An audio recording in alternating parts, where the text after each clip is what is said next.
What's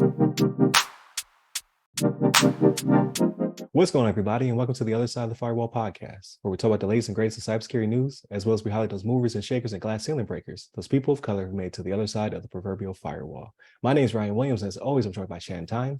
What's up? What's up? What's going on? Welcome to Tuesday's episode of the podcast. So Monday and Tuesday are topics, Wednesday's discussion. I'm on a campaign, so to speak, for more subscribers and listeners. So channel's doing really well. We have almost 300 listeners to the podcast. They download us between 500 and 600 times a month. Excellent. Thank you. Please continue to do that. The YouTube channel, I think we have about 210 subscribers. I would like to plus those numbers up. I want 500 by the end of the year if possible. So definitely check us out on YouTube. Please continue to like, share, subscribe, all that good stuff. But without further ado, I give it to Shannon. So if you're campaigning, before I get into the story, if you're campaigning for something, you need to promise to lower taxes, even though you know it's not realistic and it can't. The show will continue to be free. There you go. There you Two listeners. I'm trying to get sponsors. Not free for you. All right, everybody. This one's from WMAR2 News. And it's let me see here. Yep, WMAR2 News. I'm sorry. Johns Hopkins sued over May cybersecurity attack, right? So I think we even touched on this. If we didn't touch on it, I remember seeing the story. I can't remember. So Johns Hopkins, I know because my stepmother actually went there. So like when stuff pops up with that, I kind of pay attention to it. But Johns Hopkins University and the health system, they're being sued over a cybersecurity attack in May that affected their networks, right? So what ended up happening, they had the breach, PHI was exposed, PII was exposed, the PHI with the sensitive medical records, it had social security numbers, passport numbers, driver's license, financial account numbers, right? Because it's medical billing and things like that, right? So all those things were divulged back in May, and there was a class action lawsuit that was filed, right? And there's a federal district court of Maryland where they're addressing this. So the big reason behind this is that the person that started this lawsuit, they said it took them a month before they were notified, right, about the breach, right? It was a month after it happened before she got notified. And this is something we've talked about on the show, right? Like we've talked about these companies, like we talked about public trust, and we're talking about people being made aware sooner rather than later when these things happen, right? So you put your trust in a place to do what they're supposed to do, especially when they're dealing with PHI and PII, right? Like things that can have a long-reaching effect, right? Your finances, your medical, you could be blackmailed for something, you know what I mean? Like say, especially up at Johns Hopkins, right? So like that being up in the Maryland area, right? You got politicians that could be going there for certain things. They could be blackmailed, right? That affects more than just that person. They have the reach to reach out to all these people, all these constituents, you know what I mean? That they're supposed to work for, right? But they're out here making decisions based on them not wanting bad publicity to get out there. I'm not saying that that's the case, right? But it's just one of the many things that can happen with this information getting out there. But the woman starting this class action lawsuit, again, she wasn't notified for a month, right? And she's saying, according to her, she's accusing them of intentionally, willfully, recklessly, or negligently failing to take and implement adequate and reasonable measures to ensure that plaintiffs and class members' information was safeguarded. So again, we want to make the assumption that that everybody is doing what they need to when it comes to protecting our information when we use their service, but that's not always the case, right? So them suing for this, I can understand why, right? Like, because everything that happens when it comes to, not everything, when it comes to these breaches, right? What ends up happening? We ended up getting the LifeLock or whatever it's called, right? That's what they always want to offer you. LifeLock, make sure nobody's using Social Security, blah, blah, blah. You're like, I already got that. Like, how are you making me whole again if for whatever reason my financial stuff gets out there, right? Like, it could have already happened, especially if you weren't notified for a month. Like there could have been things happening in the background already that you could not have been paying close enough attention to, or things of that nature, right? Somebody could have been pulling like $10 a week or something, you know what I mean, just to test to make sure, they had an active account, and then all of a sudden, boom, they hit you for a couple of G's, you know what I mean? Like it's we gotta, I realize that we have to hold these companies accountable, but some of the stories we've gone into with this in the past as well, right? We want I want the government to step in a little bit, right? So we talked last week about the critical infrastructure aspect, right? Like government stepping in for critical infrastructure. This should probably be something that's included along those lines as well, right? Like you leave it to these private companies or hospitals or organizations to take care of these important things, and this is what happens, right? Because now who knows how long this court case is going to take, right? Like it's not like these are always fast when they do happen, but who knows how long it's going to take. And John Hopkins, to their credit, they're like, hey, we took immediate steps to take care of this, right? So if that was the case, then why is this woman saying she didn't get notified for a month, right? They're saying they're making available resources and tools to protect against possible identity theft or fraud, right? LifeLock, we're pretty sure that's what that is, right? And encourage members of our community to visit our websites for more information. So, but again, the damage is already done, right? Like, what were you not doing in the first place? And it's going to come out in court. Is the thing. It's going to come out in court that maybe, they had all this stuff hosted on what do you call it? Like a Windows Server, 2010 or something like that. You know what I mean? Like, why did you have such an old operating system that isn't supported anymore, safeguarding this information? But we'll find out. It'll come out in court. But point being, they're being sued, and this is fairly quick that this lawsuit came up, right? Because that was only 3 months ago. Usually when you see these, like, it's like 9 months, a year down the line, they get their ducks in a row and then they start to sue. But this woman started this class action lawsuit. She's ahead of the ball. She's like, hey, y'all need to get on your money, and you're going to give me some. You can give us all some, right? Because it's class action, so it's more than her that's doing it. But Ryan, what's your thoughts on this?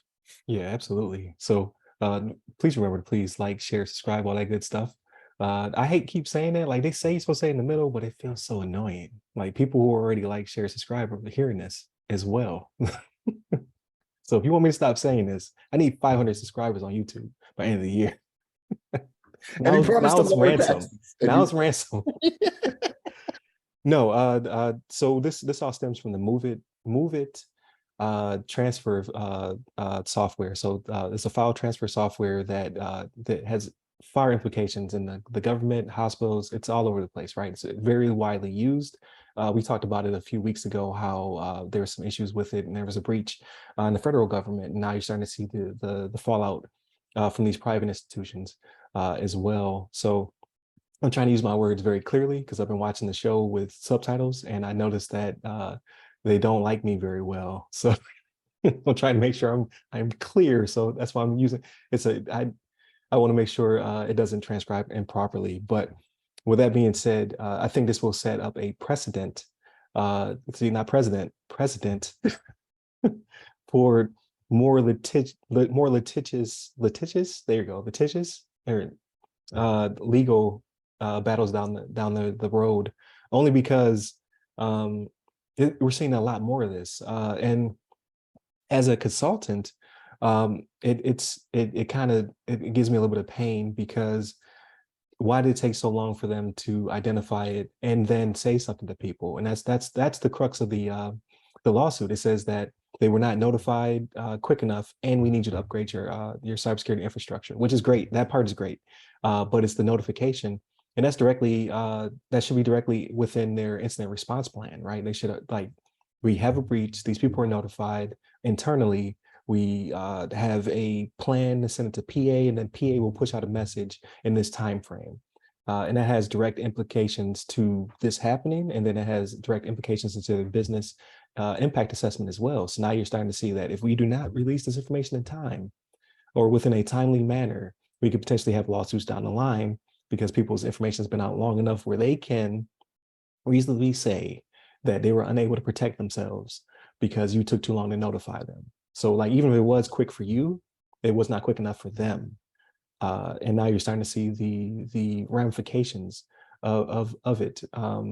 So and on top of it, not only is it all of, so it's the incident response plan, it's the BIA, but what about your disaster recovery plan? What does that look like, right? So it's a combination of several different things. I'm sure John Hopkins, being as big as it is, they have a CISO who has an office, right? There's probably an office of people who work for that CISO and things of that nature. But as you can see, the documentation may not be up to snuff. So it may be, and I might be talking on my butt, right? I don't know. But for them to be able to even have any weight in court in this instance, they have to show doubt that, hey, they're not where they need to be. Their policies and procedures are not up to snuff. And because they are so high profile, like you said, it can impact congressmen and women. It can impact, the hundreds of thousands of people who have not necessarily being serviced directly by John Hopkins, but they have, I want to say, tendrils, or they have side channels. They have a lot of impact in the medical field in general, right? So they're too big to be acting like this. You know what I mean? Like, I think that's the problem, and that's what's going to have them in hot water.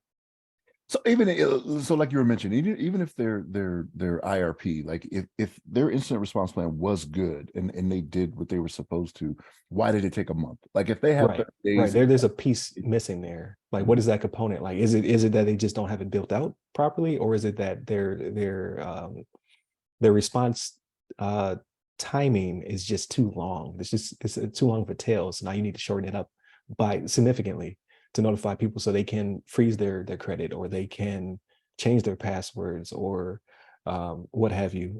Because I don't know if, like you said, like potentially they could have their information stolen. People can start, charging their accounts and things of the nature, because they have another piece.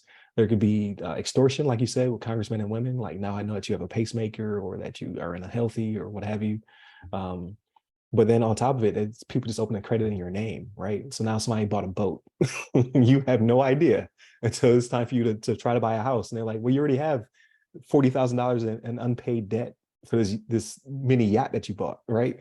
So there's implications there that people needed time to protect themselves. You did not afford them that time. So we'll see what comes out of it. So I don't like people to be sued just because they have a big name. That's not. I'm definitely not pro that, and I think that should not happen as frequently as it does. But because you do have a big name, that makes you very open to people coming for your money. And now it's going to come down to your policy procedure. So I know their team is scrambling to show, like, hey, we recently revised this plan. This is our timelines, and these are reasonable, and yada, yada, yada. Here's the email train, because nobody wants to get in trouble, right? So you have to provide all this evidence, like, hey, we saw this breach at this time. We reported at this time.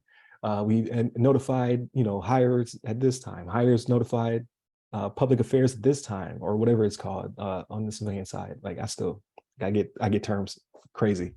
But whatever that arm that notifies the public, we notify them at this time. Why did it take so long? Like, that's going to keep coming up. So I kind of feel bad for people, because I've had to run those drills in the military, where it's just like, it's not my fault.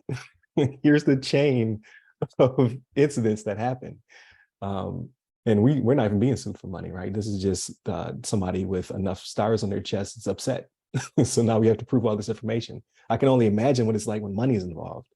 So that's unfortunate. But again, this is like, they're going to be an example that is going to be taken to other big corporations and companies and things of that nature to fix their policies and programs. And that trickles down to the little people to also fix theirs. So there will be some good out of it, but I feel bad for the people who are in the direct impact, they're on the X when this happens. But we'll see. We'll keep you posted. Like, so this is not the first MoveIt byproduct that we've talked about, right? Like, I think this will continue to happen, because we already talked about it in the federal government. Now we're seeing it in the private business as well, which I believe they're private. I haven't looked them up, but they're not federal government to my knowledge. So, but definitely continue to tune in. Again, please like, share, subscribe. We're doing really good on numbers. I like to increase those as well. Look for our Ask Us SPs. We've got another one dropping on the 30th, and then another one on August 6th. So definitely check those out. Hit us up by all the websites that go by our name. You get me up personally. I'm at RY Security Guy. That's RY Security Guy. I'm on LinkedIn, Clubhouse, Twitter, and Threads. Stay safe, stay secure.